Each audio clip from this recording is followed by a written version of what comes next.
बिस्मिल्लाहिर्रहमानिर्रहीम। नाज़रीन अस्सलाम वालेकुम। मैं हूं आपका मेज़बान साबिर शाकिर। कुछ ताज़ा तरीन ख़बरों के साथ जी। ख़बरें पंजाब से भी आ रही हैं और मरकज़ से भी आ रही हैं, यानी कि इस्लामाबाद से भी। और सूरत हाल इस वक्त क्या है? सूरत हाल इस वक्त यही है, 1 पॉइंट एजेंडा है सब के सब का। एक इमरान खान जो है उसने सबको मुसीबत में डाल दिया है और किसी को अंदाज़ा नहीं था कि इमरान खान साहब जो हैं उनको जब वज़ीर आज़म हाउस से निकाला जाएगा तो उसके बाद जो सोचा गया है वो नहीं होगा।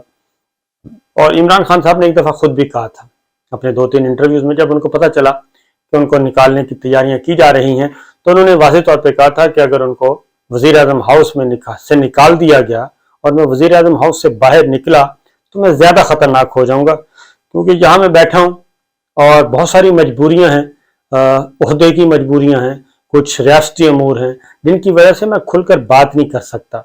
और अगर मैं बाहर निकला तो फिर मैं सारी बातें खुलकर करूंगा, सारी कदगनें खत्म हो जाएंगी। और ये बात अब दुरुस्त साबित हो रही है, क्योंकि अभी रजीम चेंज ऑपरेशन ध्यान में रखिएगा कि मुकम्मल नहीं हुआ। मुझे जुल्फ़िकार अली भुट्टो साहब याद आ रहे हैं।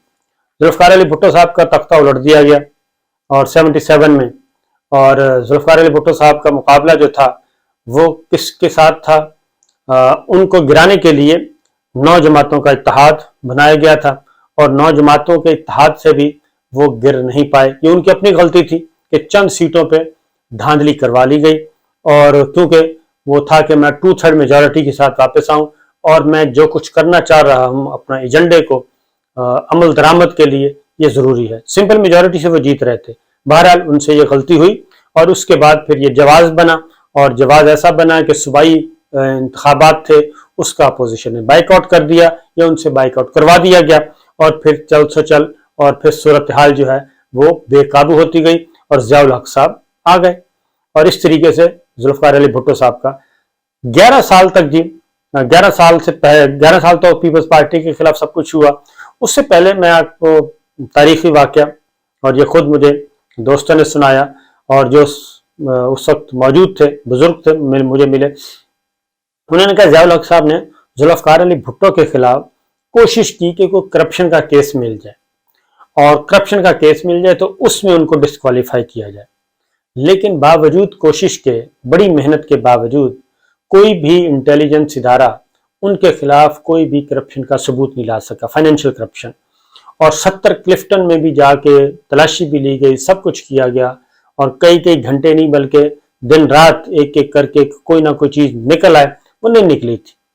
और अब फिर उसको दूसरा तरीका अख्तियार किया गया, और वो एक इंतहाई अफसोसनाक और इंतहाई तकलीफ दे था, जिसकी वजह से जुल्फ़िकार अली भुट्टो साहब आज भी जिंदा हैं और तारीख में जिंदा रहेंगे, कि उनको एक ऐसे मुकदमे में फांसी दी गई कि जिसमें उनका बराह रास्त कोई ताल्लुक वास्ता नहीं था, और उनकी सजा जो है वो सजाए मौत नहीं बनती थी। अगर ये भी मान लिया जाए कि 109 दफ़ा 109 के तहत, कि पूरी दुनिया की तारीख में कभी भी ऐसा नहीं हुआ कि एक ऐसे बंदे को जिसको मुद्दई जो है वो मशवरे में शामिल कर रहा हो, या उसने उकसाया है, या उसका 109 इसको कह रहे हैं, दफ़ा 109, तो उसमें मेजर पेनल्टी जो है वो दे दी जाए और सजाए मौत दे दी जाए।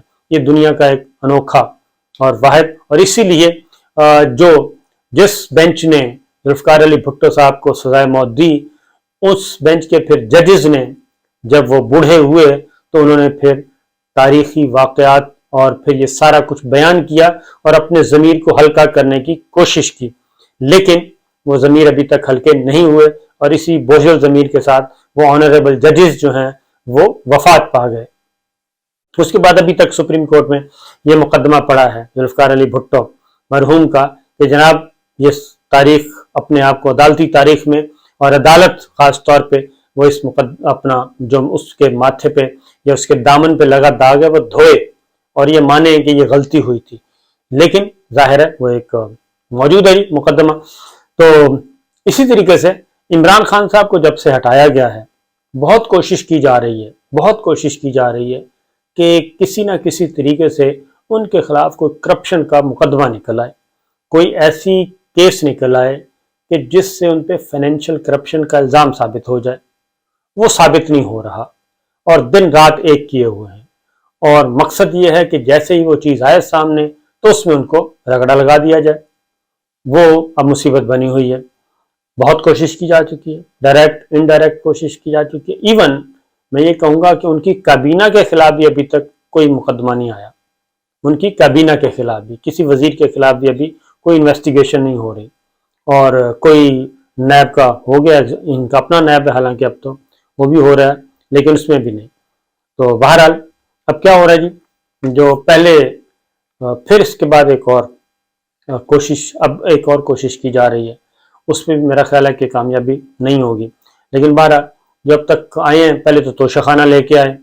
توشہ خانہ کے غبارے سے ایسی ہوا نکلی کہ انہوں نے جو پھر پیسے دے کے اپنا جو قاعدے اور ضابطے کی کارروائی پوری کر کے وہ وصول کیے، تو اس کے بعد شہباز شریف صاحب، بلاول بھٹو اور سارے آ گئے، اور اس سے پہلے کی بھی آ گئے. وہ تو ریکارڈ پہ نہیں لے کے آتے تھے. ماضی میں تو ریکارڈ ہی نہیں آیا تھا، گاڑیاں تک گفٹ ہوئی اور باہر سے تقسیم ہو گئی. تو یہ بھی ہوا. تو وہ ایک گلے پڑ گیا، وہ توشہ خانہ سے جان چھڑوا لی. توشہ خانہ کے بعد پھر آگے جناب بلین ٹری. اب بلین ٹری کا شروع ہو رہا ہے، جس کو دنیا ماحولیاتی تبدیلی اور جو پاکستان جس پہ کام کر رہا تھا، برطانیہ اور امریکہ تک پاکستان کے معترف تھے. اب بلین ٹری پہ تحقیقات کا آغاز کروایا جا رہا ہے، اور اس میں بھی کیا ملنا ہے یہ ہم کو پہلے ہی معلوم ہے کہ اس میں بھی کچھ نہیں ملے گا. پھر ایک اور کوشش کی گئی، اور وہ کوشش یہ کی گئی کہ وہ آ گئی محترمہ کو لانے کی کوشش کی. پھر ریحام خان کو لے آئے، اور ریحام خان کو بتایا گیا، لیکن ان کی موجودگی سے بھی عمران خان صاحب کی صحت پہ کوئی اثر نہیں پڑا. پھر فرح گوگی کا معاملہ آیا. بھئی فرح خان اگر وہ ہیں تو ان کو پکڑیں اور ان کو فوری کاروائی کریں، بجائے اس کے کہ اس کو بھی میڈیا ٹرائل کرنے کی کوشش کی گئی. اب پھر بشرا بی بی اور بشرا بی بی کے بھائی اور ان تک، تو عمران خان صاحب تک اب تک پہنچا نہیں جا رہا. اب کیا ہو رہا ہے؟ اب ایک اور چیز آ رہی ہے، یعنی کہ وہ صحیح کہا ہے کہ فواد چودھری صاحب نے اس کا جواب صحیح دے دیا ہے. ایک نوٹ ہے، اضافی نوٹ سپریم کورٹ کا، اور اس میں وہ اس کی بنیاد پہ اضافی نوٹ ایسے ہی ہے جیسے میں اس وقت گفتگو کر رہا ہوں، تو شاید یہ گفتگو تو کوئی دنیا بھر میں کوئی 15-20 لاکھ تک پہنچ رہی ہو، تو اضافی نوٹ جو ہے اس کی یہ حیثیت بھی نہیں ہوتی، کیونکہ وہ کاغذ کا ٹکڑا ہوتا ہے. اور کاغذ کے ٹکڑے کی بنیاد پہ کل وزیر داخلہ رانا ثناء اللہ صاحب نے کہا تھا کہ جناب ہم آرٹیکل 6 لگا رہے ہیں. آرٹیکل 6 کے تحت کس کے خلاف کارروائی کر رہے ہیں؟ صدر مملکت ڈاکٹر عارف علوی صاحب، اور جنہوں نے کوئی ایسا جرم نہیں کیا. اور اس کے بعد وزیر اعظم سابق عمران خان صاحب، فواد چودھری صاحب کیونکہ وہ لا منسٹر تھے، اور اسپیکر قومی اسمبلی. تو ان کے خلاف آرٹیکل 6 کے تحت کارروائی ہو رہی ہے، کیونکہ وہ اضافی نوٹ میں لکھا گیا ہے جی. تو اضافی نوٹ کے بعد اگلی بات کچھ بھی نہیں ہے. تو اب کیا ہو رہا ہے؟ اب اس اضافی نوٹ کی بنیاد پہ قومی اسمبلی وفاقی کابینہ کا ایک اجلاس ہوتا ہے. وفاقی کابینہ کے اجلاس میں سے پہلے رانا ثناء اللہ صاحب کہتے ہیں جی ہم اس پہ غور کریں گے. تو فواد چودھری صاحب نے کل کہا کہ آنریبل ججز سے بھی کہا اور باقیوں سے بھی کہ جناب یہ ذرا سوچ سمجھ کے اب یہ باتیں کیا کریں آرٹیکل 6 کی. اگر آرٹیکل 6 لگنا شروع ہو گیا تو پھر یہاں پہ پھندے کم پڑ جائیں گے. اتنے زیادہ گلے ہیں آرٹیکل 6 کے لٹکانے کے لیے کہ ایک طویل قطار لگ جائے گی. اور یہ بات صحیح ہے، یہ بات غلط نہیں ہے، کیونکہ یہاں پہ سپریم کورٹ آف پاکستان ماضی میں جو کچھ ہوتا رہا ہے سپریم کورٹ آف پاکستان میں، اور اکتوبر 99 ظفر علی شاہ کیس کا جو آخری اہم ترین، جس میں آئین میں ترمیم کا بھی اختیار فرد واحد کو دے دیا گیا، جنرل پرویز مشرف صاحب کو. اس سے پہلے جنرل ضیاء الحق صاحب کا ماشاء اللہ، اس سے پہلے ایوب خان صاحب کا ماشاء اللہ، اس سے پہلے مولوی تمیز الدین خان، جسٹس منیر جو ہے، یہ ساری چیزیں جو ہیں اس میں آتی گئیں. اور اس کے بعد سے لے کے آج تک بڑی تاریخ ہے. تو واقعتاً بات صحیح ہے. اور پھر اگر ہم دوسری سائڈ پہ چلے جائیں گے اسٹیبلشمنٹ کی طرف، فواد چودھری صاحب نے صحیح کہا کہ یہ لہو لگا ہوا ہے منہ کو، تو اس کو ذرا دیکھنا چاہیے. تو وفاقی کابینہ کا جی فواد چودھری صاحب نے پھر آج صبح کہا کہ بھولنا نہیں ہے کہ آرٹیکل 6 کے تحت اب کاروائی ضرور کرنی ہے.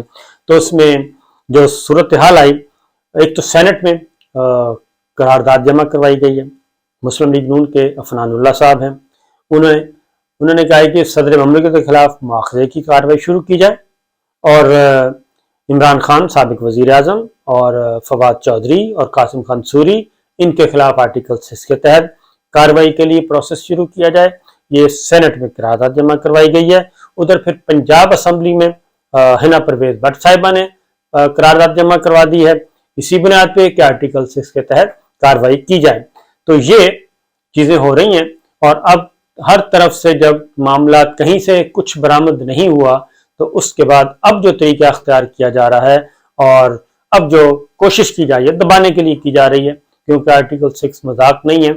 यहाँ पे तो ये 5-6 सहाफियों को भी उन्होंने कहा जी कि ये भी इनके खिलाफ भी बगावत और गद्दारी के मुकदमा दर्ज करवा दिए गए बल्कि। तो ये एक मजाक बनाया हुआ है और जब आप बहुत ज्यादा मजाक बनाते हैं किसी चीज को, वो फिर मजाक ही बन जाती है। तो वफाकी काबीना का इजलास होता है, तो उस वफाकी काबीना के इजलास में ये फैसला नहीं हो पाता और ये फैसला होगा भी नहीं कि आर्टिकल 6। और उसकी वजह यह है कि अगर रात 12 बजे का मामला 9 और 10 अप्रैल और उससे पहले अगर ये चीजें दोबारा से खुलनी शुरू हो गई और ये कमीशन बन गया और ये सब कुछ होना शुरू हो गया, तो यकीन जानिए कि इतना कुछ बरामद होगा कि शायद किसी को सर छुपाने को जगह भी ना मिले। और ये बात जहन में रखें कि जनरल परवेज मुशर्रफ साहब मौजूद हैं, अभी तक जिंदा सलामत हैं और उनके इंटरव्यूज हमने रिकॉर्ड किए हुए हैं जिनको चलने नहीं दिया गया, उसमें भी बड़े तारीखी वाकयात मौजूद हैं। उन्होंने भी अपनी आंखों देखा हाल बयान किया है। तो कोई किसी का पुरसाने हाल नहीं होता और जब आप इख्तियार में होते हैं और ज़ाती अनाद, जिद और इसकी बुनियाद पे आप बहुत कुछ कर जाते हैं, लेकिन जब आप सीट से हटते हैं तो फिर पीछे नाम लेवा कोई नहीं होता। जानलेवा तो बहुत सारे होते हैं, नाम लेवा कोई नहीं होता। तो इसलिए जनाब ये चीजें चल रही हैं। तो एक तरफ ये कार्रवाइयां हो रही हैं, दूसरी तरफ क्या हो रहा है? दूसरी तरफ कल का दिन मैं आपको बता दूं कि जनाब वजीर आजम इस मुल्क के, ये देखें कितना बड़ा अलमिया है, जुल्म है कि मुल्क के वजीर आजम मनी लॉन्ड्रिंग केस में कल भी उनकी तारीख थी और वो हाजिर नहीं हुए, हाजिरी से इस्तिस्ना, क्योंकि मसरूफ है, जाहिर है वो वजीर आजम है।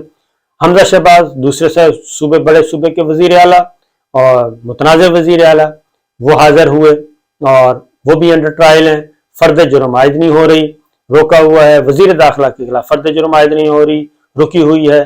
तो सलमान शहबाज, ये प्राइम मिनिस्टर के दूसरे बेटे,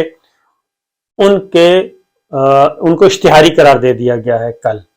ठीक है जी, वो नहीं आ रहे थे, उनको इश्तिहारी करार दे दिया गया। उनके एक और साथी थे मिस्टर नकवी, उनको भी इश्तिहारी करार दे दिया गया है। तो ये हो रहा है प्रोसीजर इस वक्त, ये है प्रैक्टिकल। जो जिस लीडरशिप के खिलाफ मुकदमात हैं, मौजूद हैं और सबूत हैं और चलान हैं, उनको बचाया जा रहा है, उनको इख्तिदार दिया जा रहा है। और जिनके पास कुछ भी नहीं है और जिन पे इल्जाम ही नहीं है, जो ये सारा काम कर रहे थे, उनके खिलाफ तरीके से अब तक जो है वो तलाश किए जा रहे हैं कि कुछ ना कुछ बरामद हो जाए। और नहीं मिलता तो अब एक और तरीका अख्तियार किया जा रहा है कि कोई जो साबिका क्या कहना चाहिए, खवातीन से डराया जा रहा है और उनकी बेटी जो है उनकी तस्वीर मुस्लिम लीग नवाज के रहनुमाओं के साथ लगा के ये तासुर दिया जा रहा है कि देखें हम ये भी कर सकते हैं और ये भी हम करेंगे। तो ये सारी सूरत हाल चल रही है। आप खुद फैसला करें, 17 जुलाई को कल का दिन है, खुद फैसला करें कि आपको कौन सी लीडरशिप चाहिए और किसको वोट देंगे तो कौन सी लीडरशिप आएगी और ये मुल्क किस तरफ जाएगा। इजाजत दीजिए, अल्लाह हाफिज।